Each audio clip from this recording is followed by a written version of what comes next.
Man, that one stunk. We all need a deep breath after that one. And maybe a really strong old-fashioned. Oop. You are Locked On Brewers, your daily Milwaukee Brewers podcast. Part of the Locked On Podcast Network, your team every day. I'd say good morning, but you don't want to hear it. It's Wednesday, September 7th, fresh after the worst loss of the year. Maybe you are clicking this podcast, going to bed when you saw Brandon Woodruff was out of the game. Oh, they're up 6-1. It's all good. Man, that it's what else is there to say? Kind of like last Friday's podcast, right? Talking about the Brewers went over with runner score position. They got shut out by a good pitcher. I don't know what to say. I can try to be positive spin, but with the other results in this game, you wouldn't believe it for a second. You don't deserve that as a listener. We're going to sit down. We're going to break down the big decision of Brandon Woodruff being pulled from this game. The Brewers lose 10-7 in 10 innings. Oh, by the way, I'm Dominic Cotroneo. Thanks for tuning in. I'm the post-game host on WTMJ. I wasn't yesterday. I was traveling. It's a long story. Traveling for my other job, and I'll be back on Brewers Extra Innings on Thursday.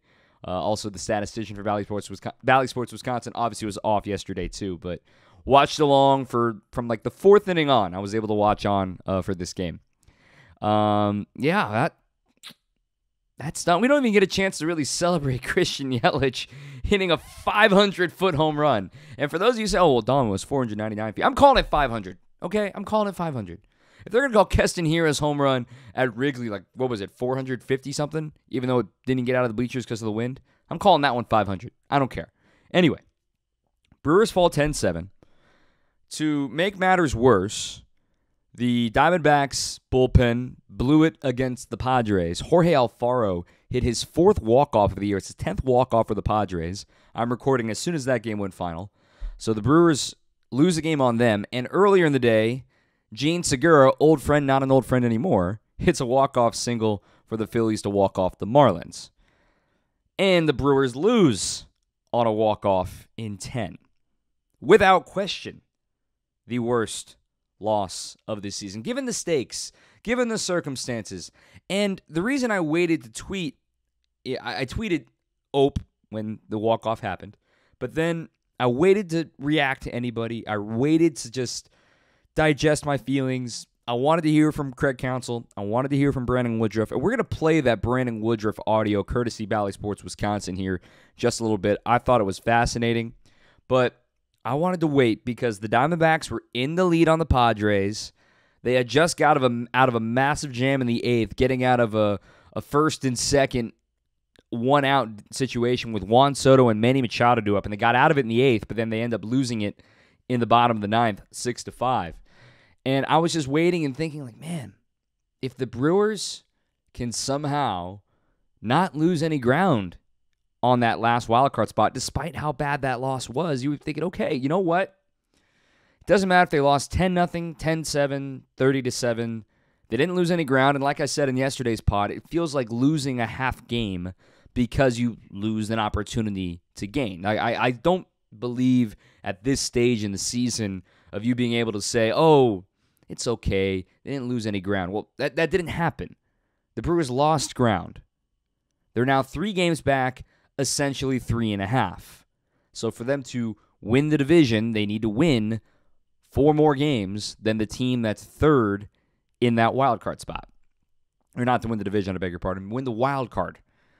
Win 4 more games than either the Phillies or the Padres down the stretch. In games that they lose also too, because there's an uneven number of games here. Brewers have more games in hand. It's going to be tough, but are you really surprised? Watching this team all season long, 135 games in, Brandon Woodruff getting pulled, Luis Perdomo struggling. I thought Brandon Woodruff said it perfectly. Because, and remember, they had to be the comeback kids on Tuesday. And Woodruff said it perfectly. Tim Dillard said it perfectly in the postgame. You are never out of the game in Colorado, no matter whose side you're on. The players know that. The pitchers know that. The managers know that. Everybody who has ever played or watched a game at Coors Field understands the altitude plays such a massive role. You are never out of it. It doesn't matter how good your pitching is. Balls react differently. Balls fly farther. They come out of your hand differently. The infield is fast and firm. It's harder to knock down ground balls. The gaps are so massive, so singles become doubles and doubles become triples. It is a hard place to play. Having said that, it's not an excuse for what went down. And Brandon Woodruff said it great. I don't think we're talking about this if the 6 runs aren't scored of why was Brandon Woodruff pulled early. I want to dive deep into the numbers, talk about just my eye test watching Brandon Woodruff. We're going to play his comments as well. I want to get out in front of it. I was fine with pulling Woodruff. Totally fine. If you want to yell at me, say, "Oh, Dom, you support everything Craig Counsell does." No. I've been critical of him before. But this one, when we look at it and we break it all down, it truly did make sense to me. I'll explain in just a little bit. I do want to find, before we get into the negativity and, have a pity party here, I do want to find a small silver lining. If you bear with me here. Small silver lining. Willie Adames got hot. Christian Yelich getting hotter. Hunter Renfroe. Renfroe going 0 for 4 on Monday and right back on track here on Tuesday. The Brewers are swinging it again, and then you may be saying, well, Dom, it's Coors. You just explained that it's a weird place. That's fine. But if they can bring that energy to a doubleheader on Thursday, tomorrow, think about this. The Brewers have, in my opinion, the biggest game of the year, and it doesn't so much matter about what the other teams do today. The Brewers need a win today because, for one, it's a happy flight. I believe in the, psychological effects of a happy flight. Number 2, you get yourself off the deck after the worst loss of the season on Tuesday night.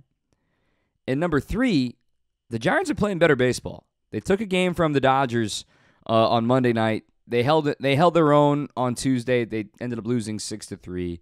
But the Giants are playing decent-ish baseball right now. So the doubleheader, you really aren't going to be happy with the split. You should be trying to take 2, especially with Freddie and Corbin on the mound coming up tomorrow. But the Brewers, the small silver linings is that they're swinging it well. Brandon Woodruff is back on track. Adrian Hauser got back on track as well on Monday. There are positives to glean on in these final 3.5 weeks or so. It's going to be over in the blink of an eye. 26 games ago, so really closer to 4 weeks. The Brewers, as Josh Hader said, put it in there and flush it. That's all there's left to do. We can sit here and cry till the Cavs come home. This season's over because they lost this one game. Think of all the other dumb losses the Brewers have had this year, right? They all add up. And this one stings more than others, given the moment, given the context. But you truly can't pin if the Brewers miss the playoffs by, let's say, one game. One loss. I mean, you can look at the whole series that first week of June for the reason the Brewers don't have the tiebreakers right now over the Phillies and the Padres. Those losses are looming pretty large. Or how about all the dumb losses to the Pirates and to the Cubs? But then you got to say, they split a series with the Braves somehow. They had a great walk-off win over them. They split with the Dodgers. Yes, they lost 2 out of 3 in Los Angeles, but that's quite frankly to be expected. They won a series against Baltimore in Baltimore. If you said that at the start of the year, you'd be like, you're supposed to. Now you say that. Now you're like, oh, good job. They took 4-0 against Tampa Bay. They have it in them. So let's put it in there, flush it, and let's talk about Brandon Woodruff. Before we get into it, you know who we're going to talk about. It's our friends at Built Bar. Have you tried the cookie dough chunk puffs yet? They're only 160 calories, and they're 15 grams of protein. They're light, chewy texture. They have real cookie dough chunks. And, of course, they're still covered in 100% real chocolate. That's right. Built has done it again. What's great about Built is that all of their bars and puffs are made with collagen protein, which your body absorbs more efficiently and provides a ton of health benefits. So you can eat something that tastes good and is good for you. You're going to love the new cookie dough chunk puff, or you just want to go see their entire selection of Built Bars or their other puff lineup, they're always looking for new sweet treats that are healthy for you. So ditch the candy. Halloween's right around the corner. I know that sounds like a crazy sentence to say, but ditch the candy. Go for Built Bars. I'm not saying give away Built Bars. Hog them for yourself. Built.com, BUILT.com. Promo code LOCKEDON15. Don't forget the on. LOCKEDON15. And you're going to get 15% off your order. Why not? Get all the Built Bars you could want. All the cookie dough. I love me some cookie dough. LOCKEDON15. 15% off your order at Built.com. Brandon Woodruff, 7 incredible innings in the loss last night.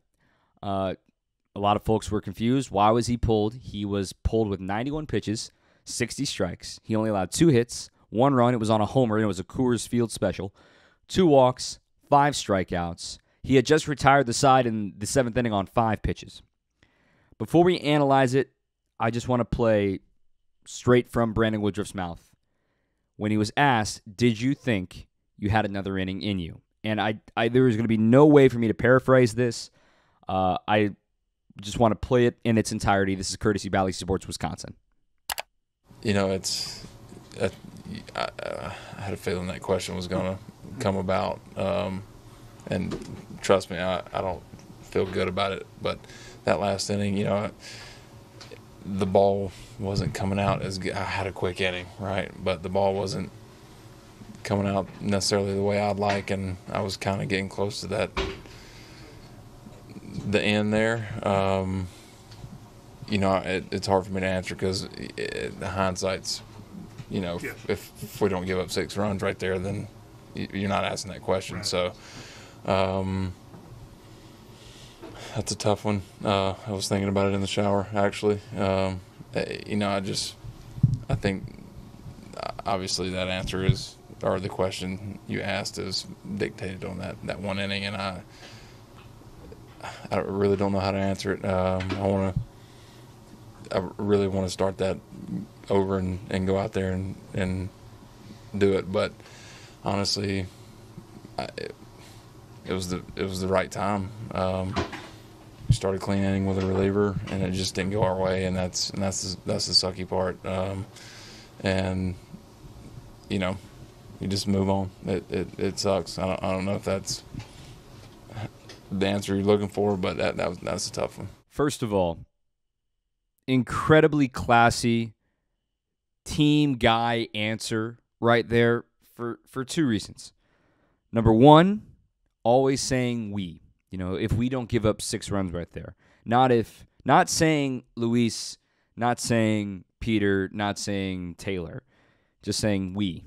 That always is, you lose as a we, right? That's the first thing. Second thing, didn't once question his manager.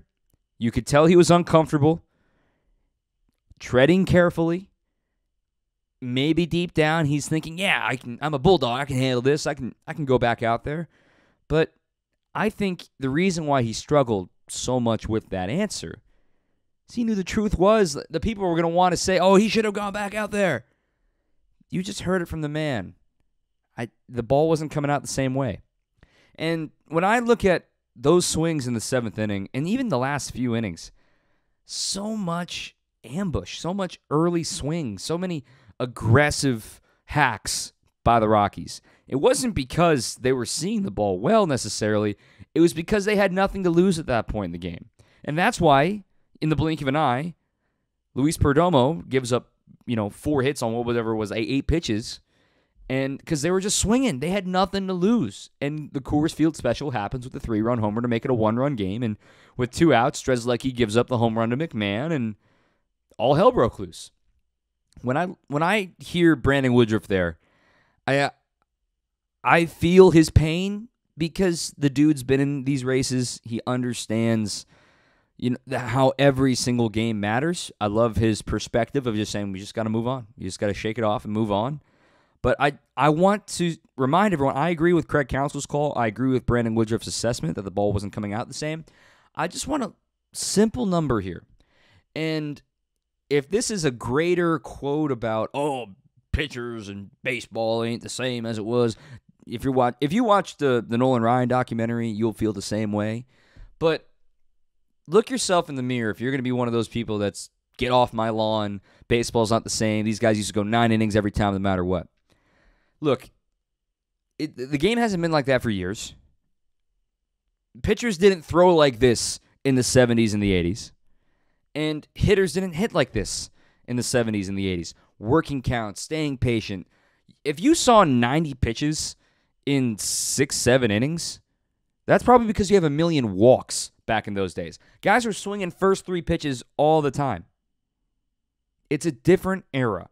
And for Brandon Woodruff to give you 7 innings for only the second time since coming off the injured list with a 6-1 lead. Remember the context of this. He gave you 7 strong innings with a 6-1 lead. He did his job. This loss is not on Craig Counsell. This loss is not on Brandon Woodruff. This loss is on an underperformed back end of the bullpen. You knew Devin Williams was not going to be available in this game after getting 4 outs the night prior, really the day prior.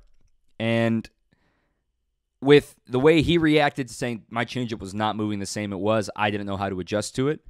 Taylor Rogers, you maybe would have liked to have avoided him in this game, but it didn't work out that way. I was a little surprised that Hobie didn't get a chance to get back out there in the bottom of the 10th, but when the Brewers took the lead, you got to go to the guy that's done it before, and you ask any reliever, when they give it up or have a bad outing, put me back out there. I need to figure it out.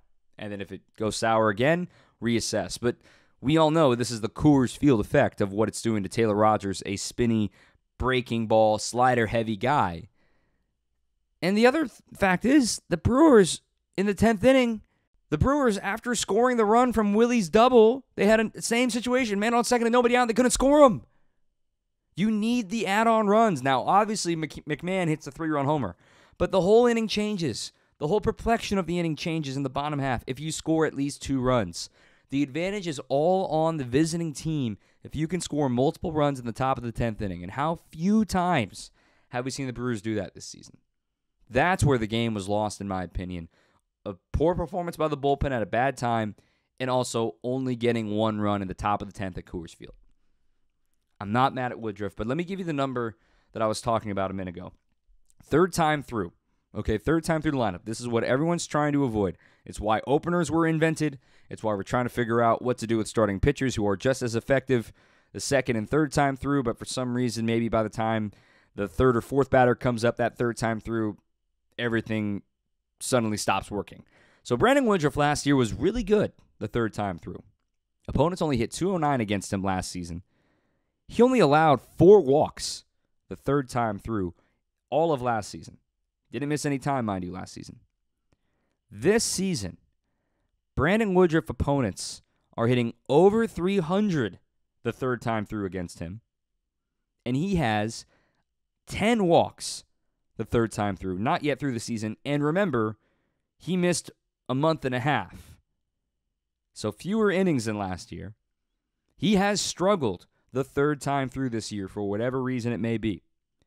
This is not a surprise. Think about how many times since he's come off the IL that the Brewers have tried to send him back out for the 7th inning, and it doesn't work out. I think of that Pirates game in July when Brad Boxberger ended up giving it up with inherited runners. That was at American Family Field. Did another one at PNC Park. The Boston game, the Brewers ended up winning that game, but he had to be pulled after a double and a walk in the 7th inning. He couldn't finish that. There's been multiple occasions of Brandon not being able to get through the 7th where he'll start the inning and then doesn't work out. And what he said is, well, clean inning for a reliever would work out a lot easier. And it in theory, it does. That's the number that Craig Counsell is aware of, that 100-point jump the 3rd time through the order. Every manager and every opposing team is aware of that too. Keep that in mind as you're frustrated that he only went 7 innings. Don't be mad that he went, quote-unquote, only 7 innings. He did his job.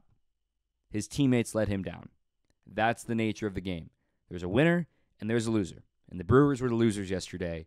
I am fine with Brandon Woodruff's performance and Craig Counsell pulling him because they were up 6-1. Got it? Cool.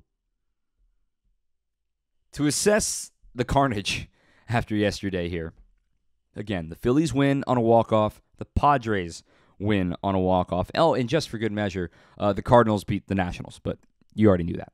The Brewers find themselves essentially 3.5 games back of a playoff spot. The Brewers are now 71-64.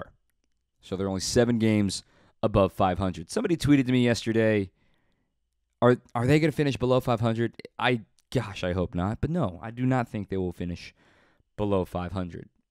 It's a sad collapse to watch happen, given they were 3 games up, or 4 games up, actually, that weekend in Boston. Left Boston 3 games up, and then since then, they've lost 11 games to the Cardinals in the standings. It's amazing. It's amazing how fast this has fallen. But, as Craig Counsell reiterated, you got 1 month. You can rattle off a winning streak, and all of a sudden, everyone's heads turn to you. Will it happen? I'm not a betting man.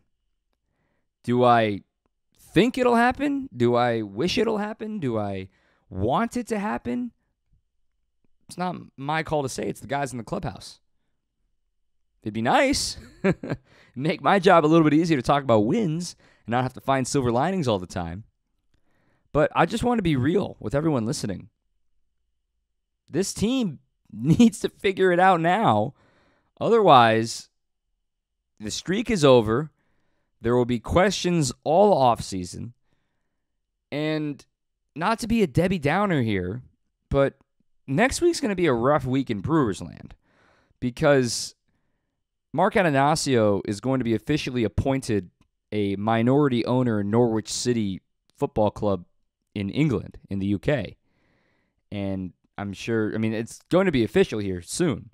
And that's not going to go over well with Brewers Twitter, especially if the team continues to lose in the fashion that they've lost and after the hater trade and all that stuff. So try to rise above the negativity is all I ask.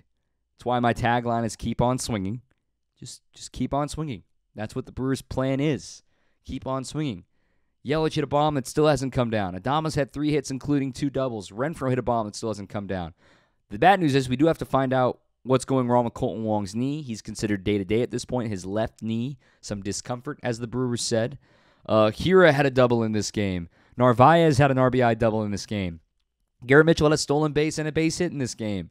There's a lot of silver linings as far as the offense swinging it better. In fact, they went 3 for 8 with runners in scoring position, but of course, in the 10th inning when it mattered, they really didn't do much. But the Brewers, it's now or never. I've said that a million times, it feels like, in the last couple of weeks, but it truly is now or never. Got to win today. Here we are again, saying the end of a series is a must-win game because, let's say, use the hypothetical machine, Brewers win today, Padres and Phillies lose. It's like yesterday doesn't even happen. You're right back to where you were, 2 games back, essentially 2.5. All you can control is wins. And the Brewers let one slip away yesterday, but the sun came up today. It's a beautiful day. They come back home tomorrow, doubleheader against the Giants. If you want to bail out now, why? You're 135 games in, and you want to bail out now? Come on, man. 27 more. Let's see what happens. Could be a heck of a story to tell in a long time. All right, let's keep on swinging. Thank you for listening. Apologies to the YouTube folks who've been watching travel and bad Wi-Fi. Don't allow me to upload the YouTube pages easily. So apologies to those on YouTube. But for those on YouTube, if you ever want to just listen to the pod, it's always available wherever you get podcasts. Apple Podcasts, Spotify, Stitcher, whatever you use. It's available everywhere. So thanks again for everybody who's listened, who's reached out. I will be not able to fully cover the game today, but we'll be back with a podcast tomorrow morning, and then I'll be tweeting along with you all day, Thursday, Friday, Saturday, and Sunday. Okay, that's enough. Flush it. Keep on swinging. Move on. Let's have some fun. Put a smile on your face. Make someone's day. Go pick some flowers. Go by the lake or something. I don't know. Get yourself a coffee. Let's have some fun today. All right, big game coming up. 2:05 first pitch. Valley Sports, Wisconsin. Let's have some fun. Thanks, everybody, for listening. Keep on swinging. You are Locked On Brewers, your daily Milwaukee Brewers podcast. Part of the Locked On Podcast Network, your team every day.